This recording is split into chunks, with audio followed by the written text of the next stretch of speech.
Saurashtra university ફરી એકવાર વિવાદમાં આવી 30,000 વિદ્યાર્થીઓ ડિગ્રીથી વંચિત હોવાનો આરોપ। ડિગ્રીના અભાવે જે વિદ્યાર્થીઓનો ઉચ્ચ અભ્યાસ માટે વિદેશ જવું છે તેને પારાવાર મુશ્કેલી પડી રહી છે। યુનિવર્સિટીમાં આ વર્ષે હજી સુધી પદવીદાન સમારોહ યોજાયો નથી, જેથી વિદ્યાર્થીઓએ ગોલ્ડ મેડલ અને ડિગ્રી મેળવવા આંદોલન કરવું પડે તેવી સ્થિતિ છે।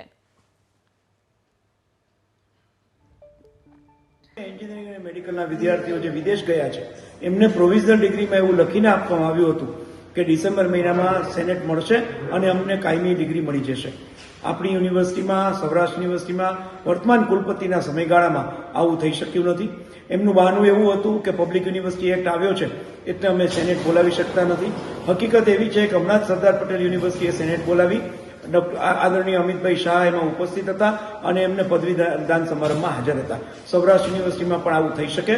વિદ્યાર્થીઓને જેને ગોલ્ડ મેડલ મળ્યો છે, લગભગ 125 વધુ વિદ્યાર્થીઓ છે, એ લોકો ગોલ્ડ મેડલની રાહ જોવે છે।